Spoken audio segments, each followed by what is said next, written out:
Hello, everybody, and welcome to Chakras and Cuss Words. So, Chakras and Cuss Words podcast / now YouTube channel. I am your host, Catherine Pacheco, and today we are talking about the chakra system. So I always get asked, what is a chakra? So the chakra is basically like your energy source that is within you. There's 7 different chakras. They basically go down the middle of your spine in the core center of your being. So when people hear about the chakra system is an ancient philosophy. It's a practice that has been going on for years. It was started in India and then it translated over to the Western culture. Most of the Hindu population are familiar with the chakra system. It is a philosophy that they use with spirituality and their healing practices, and it is very familiar with that culture of Hindu population and also the Hindi people of India. So when you ask yourself, how do my chakras affect me?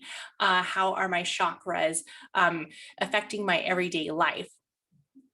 The chakra system is basically like your energy source that is within your body. So when I first started listening about the chakra system and learning about the chakra system, I really liked it because to me, it was very familiar to the anatomy of a person. And that's kind of how it's based off. So we have 7 chakras, 7 main chakras that are within us. And these chakras are these spinning wheels of energy that are taking in energy that we are taught to either have, energy that we've picked up from other people, circumstances, or situations. So some of us, might have energy from like a trauma, or we might have an energy source from going outside and grounding. So we all have these different energies that are affecting us at some way. So when we think about the chakra system, we have to think about how are these energies affecting us, or how are we taking in this energy and how are we distributing it back out to everybody, back to the universe, as one would say. So let's first start at our 7 main chakras. And we have our root chakra, which is number 1, which is located down at the bottom of our spine area, right at our tailbone area. And that chakra is concentrated mostly on our foundation, our stability,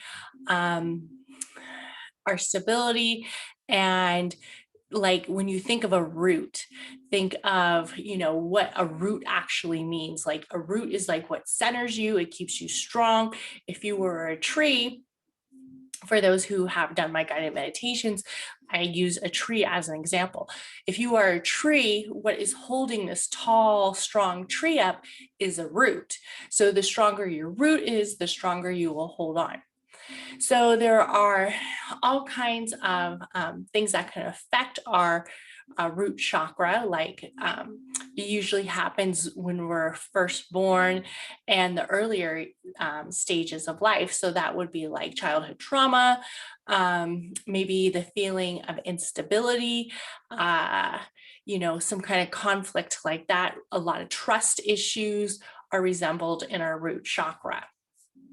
So then when we move up to our sacral chakra, which is kind of by our pelvic area, right around that area, and that chakra concentrates on our like pleasure, our sexual intimacy, our confidence, body images. And that is a chakra that many people, obviously, it is a more, I guess you could say, sensitive chakra, where people sometimes will have insecurity issues that have to be related to their body or self-confidence or sexuality with their partner or whatnot. And then we move up to our solar plex chakra, which is more of a confidence chakra. It's our chakra that has to do with like procrastination, goal orientation, um, what we see ourselves doing in life, where we see ourselves, and taking steps forward or backwards in possibly having businesses or just everyday life of working or whatnot. And then we move up to our heart chakra, which is our chakra that concentrates, of course, on like our love, self-esteem, loving ourselves, how we love others, how we value the relationships we have, kind of how we see our our feelings for each other. And that is a chakra that sometimes when people say it's blocked, I sometimes think that the heart chakra may not necessarily be blocked, but it had a depletion, or it had maybe a lot of injury to it, where now that chakra is more depleted than the other chakras, and the energy isn't flowing so widely as it would before with the other chakras, because maybe something happened in a relationship, or something happened in the childhood home, or something has made the heart chakra energy not as strong as it should be. Then we move to the throat chakra, and I have this big old smile on my face because the throat chakra is one of my favorite chakras. And the reason why it's my favorite chakra is it has to do with communication, and also how we perceive how others communicate with us, how we perceive others hear us, how we communicate within ourselves. So, a little story about me. I grew up with learning disabilities. I still have learning disabilities. It's not something that necessarily goes away. I don't like to call them disabilities, but they are like my traits. It's hard for me to comprehend certain things. Spelling, forget about it. I think that's why I became a podcast host, is because I didn't want to have to write anything. So then I decided to become a podcast host, because if I don't have to write, I don't have to spell, right? So, so my throat chakra for a very long time, I would say, was blocked, or it was not having energy, and it was not receiving energy. It was probably one of my chakras that I was extremely uncomfortable with. I was uncomfortable talking in class as a young kid. I got bullied a lot as an adult. I still had a hard time saying exactly how I felt, and communicating what I wanted in certain circumstances. As I started to practice the chakra training and began learning about the chakras, I saw that my throat chakra was probably one of my chakras that was extremely blocked. And with a lot of practice, it took me time to heal it. And now here I am, a podcast host of chakras and guess words. And I just don't stop talking now. So now my chakra is probably excessive, which can happen too. And then from the throat chakra, we are going to move up to our third eye chakra, which would be centered right here, which is basically our intuition, our clarity, our consciousness. More of like the spiritual aspect, our creativity. How do we see ourselves? How do we see the universe? How do others see us? And it is a chakra that a lot of people want to tap into.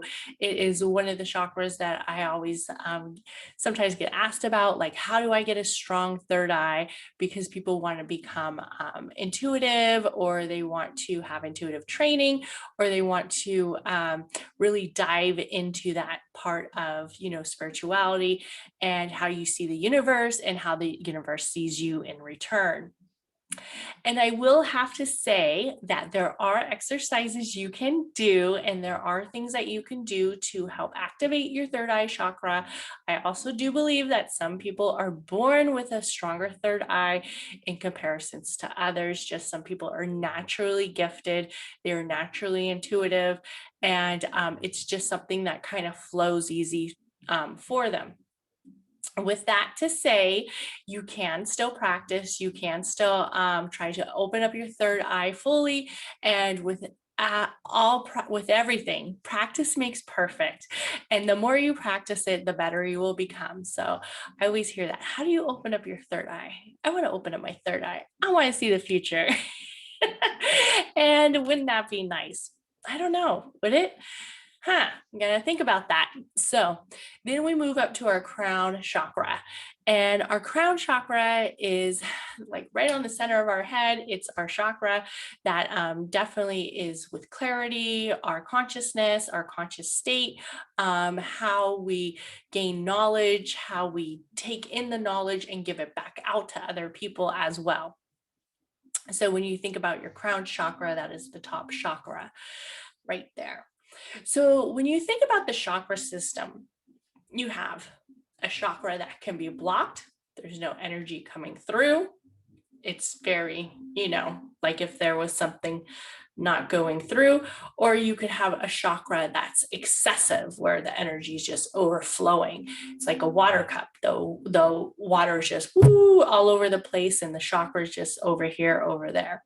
So when you think of somebody who might have an overfilled cup, is that necessarily a good thing versus is that a bad thing? So we have to think about what chakra is it.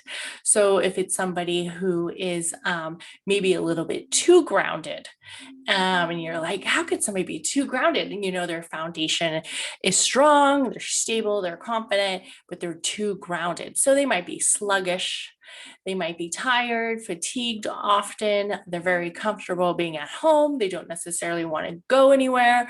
Maybe they are overweight. Maybe they are a little bit too comfortable where they're at.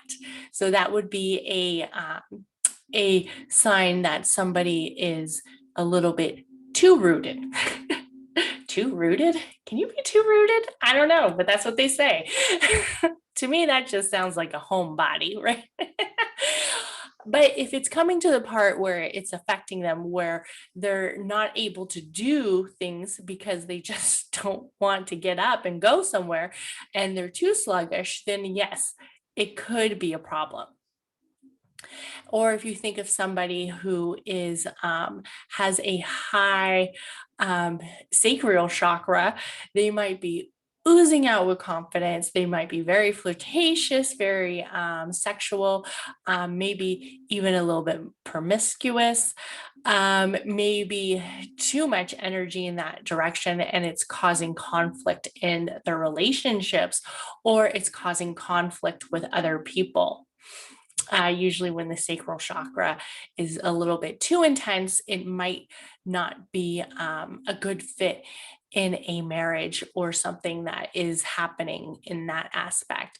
Or maybe the person is having a hard time settling down because their sacral chakra is just all over the place and they can't really concentrate on just being stable or being more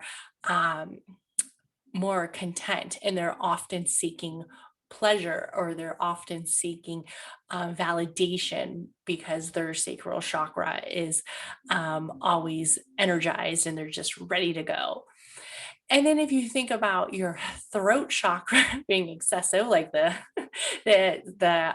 example I gave you would be like somebody like me, or somebody who just doesn't shut up. Like, oh my God, can she be quiet? But no, she keeps on going. Or maybe somebody who is in an argument with somebody and they don't necessarily see Okay, I'm not going anywhere with this argument, and it's time that I just tone it down a bit. Or maybe I don't need the last word. So that might be somebody with an excessive throat chakra. And then when you think about your crown chakra, you really have to think that's got to be a big old ego if you just have all this energy right on the crown area. You're just looking for more guidance. You're just looking to show everybody how great you are. Probably the solar plex and the crown chakra are just off the wall, where some people might be like, hey, this guy's not really that great. He's a little egocentric. Everything's about him. He's too worried about what everybody else is thinking about him, or maybe he's just too much. So having chakras that are over zealous isn't necessarily a good thing either. So that's why you always hear people will say balancing your chakras or aligning your chakras. And the concept of balancing your chakras and aligning your chakras is to have your chakras work for you. So if your chakras aren't completely aligned with what you are doing, how you are working in society, or how you are working throughout your life, or how you are basically, taking in the days, and your chakras are just all disembobbled and it's starting to affect you, then you should definitely work on balancing your chakras.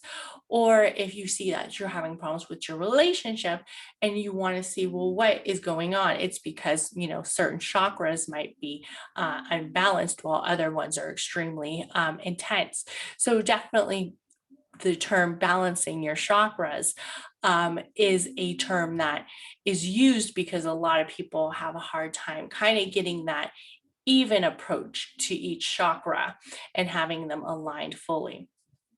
Do I think somebody's chakras are going to be fully balanced and just all aligned and it's just going all perfect? No, I don't. While we can try and we can work towards that, none of our chakras will ever be completely balanced or completely aligned. And the reason why I say that is because it's like traits. We all have traits. There's certain talents we're good at. There's certain traits we're good at. There's certain things that we are, more advanced at others.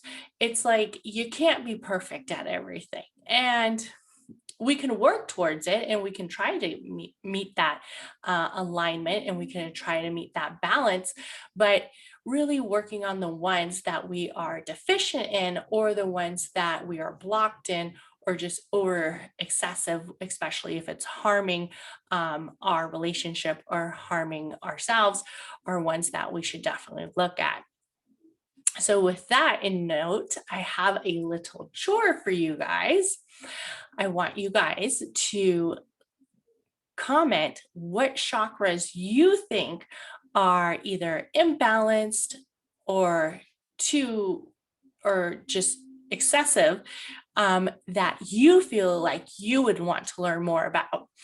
Or maybe chakras that you think are very interesting that you would like to learn more about, so I can start to work on that.